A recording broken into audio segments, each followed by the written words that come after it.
Hey guys, Mike Weger here from WegerTech.com, and today I am doing video number 2 in the 3-part ScreenFlow tutorial. So basic recap of what ScreenFlow is: it's a way to record yourself and your screen at the same time to create exceptional screencasts, exceptional tutorials for your computer. So in the basic video that I made, if you haven't watched the basics yet, in the description below will be a link to that video, so go back and watch that basics video. But now we're going to start stepping up into editing our video, actually getting down into editing what the people are going to see. And so let's take a look at a sample document I have here, and let's do some editing. And so as you can see here, I have a ScreenFlow already open, and so I've already done my recording. I have my screencast down here, we're showing my screen, and I have my webcam video right here. So if we go to here and if we play, you guys can see that I'm on top and you can't see anything below me. Now, so what we want to do though is, let's say we want to do a little thing where, let's say we show the screen, but we also have me in the bottom right hand corner.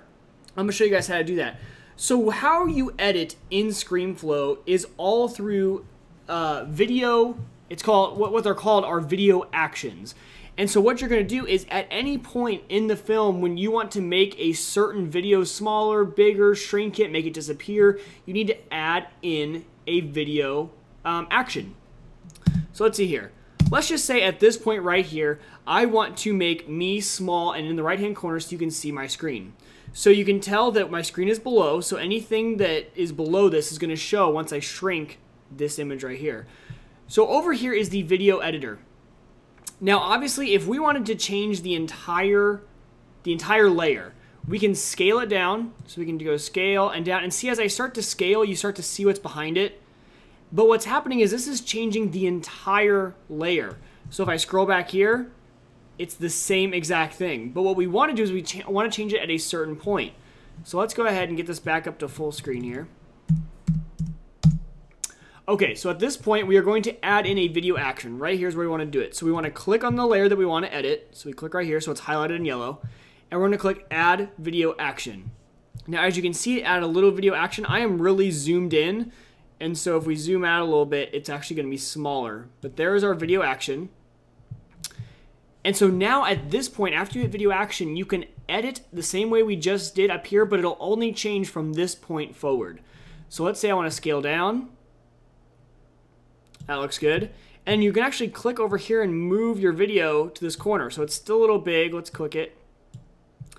What I like to do is add in a Y rotation. I usually do -30 degrees, and it kind of tilts it in a little bit. And so now if we go back here, we can see that it'll play.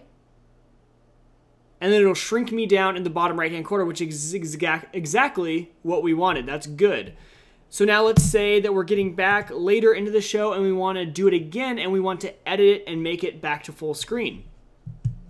So what we do is we do another video action, and we go in here and we reverse everything we did. So I know the percentage for full screen for me is 151, and we want these all at 0 to center the video. So as you can see, now we are back to centered and full screen. So over here, you can drag and scale in the actual screen, but if you want to stay consistent, I would suggest writing down, once you find where you like your video. As you see, if I move it here, see those position numbers change? Say we change from zeros to different numbers, it's going to update those numbers. So to stay consistent, I would start to learn what numbers work best for you and what numbers you really do like. Okay, so we're all set back to 0 here. So now from here on out, I'll be full screen. So if we go back, you can see there's our first video action. Here's our first video action, and here's our second. So let's go over here. So we started at full screen. We went down, and we made ourselves a little bit smaller.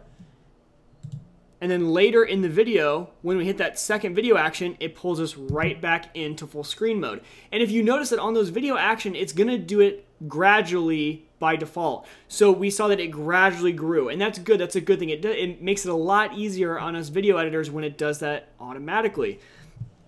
So that is how to start playing around with video actions. But as you can start to see, if you can change all of that stuff, you can really start to do really powerful things with your video actions. And so One thing to remember though is to remember that these are layers. So this video action only worked and it only showed our screen because our screen is below it. Had we had it opposite, had we had our screen up above, even though we have those video actions in there, it's only showing the screencast because that is what is above. Now you could do the same sort of editing on your screencast, but just make sure you have your layers all right when you're doing that. Make sure you're on top. So now that this one's back on top, this is going to show first. So that is working with video actions. Now, other things you can start to do as you start to get further along in your editing is starting to add in things like text boxes and other stuff like that. And so as we start to go down later in my timeline, you can start to see that I've added in my little advertisement here. You can start to see that I added in videos. So what you can do is you can go to your media over here on the top right corner.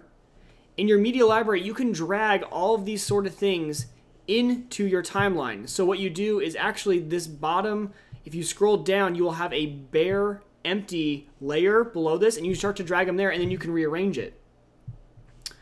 But as you can see, okay, so when I drug that stuff in, I had a video that played. And so when you play it, it shows the video.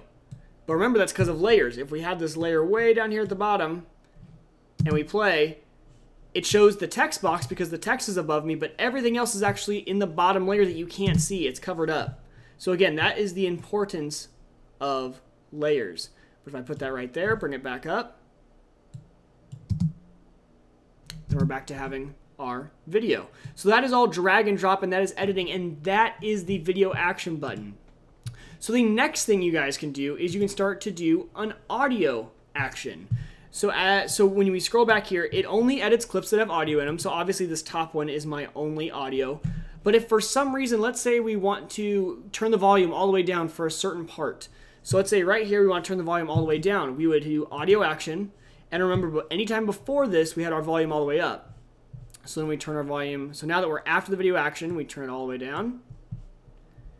And we hit play. And so anytime after this, the audio will be silent. And you can see that actually right here. There's all the audio, the bumps. And then after here, it stops and it goes flat because there's no audio.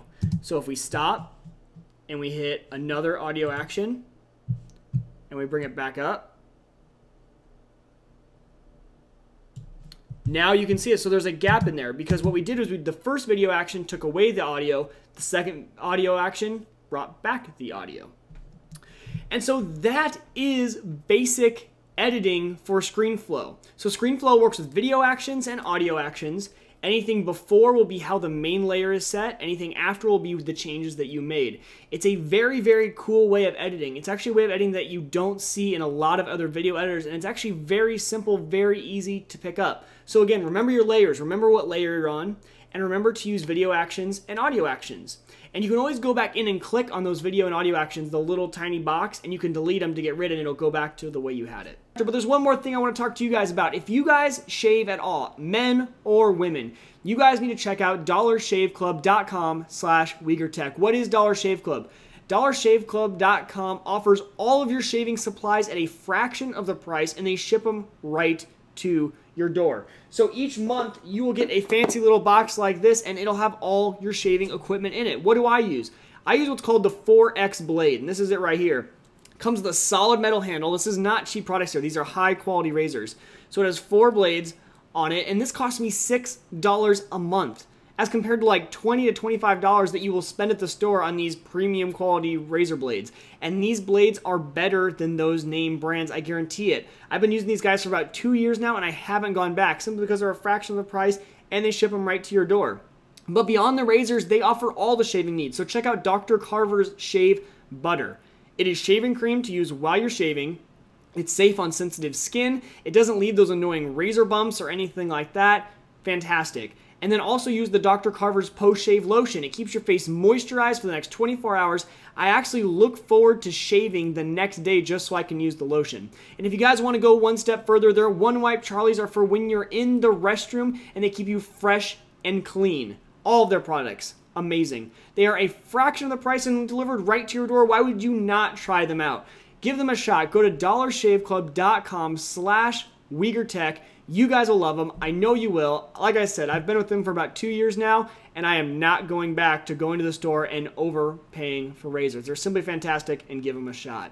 I hope you guys enjoyed this tutorial. If you did, check out my website, WeagerTech.com, or subscribe to this YouTube channel. That's the easiest way. If you subscribe and like this video, then you guys can have access to all of my other videos. It's as easy as that. I hope you guys enjoyed it, but until I see you guys next time, tech on.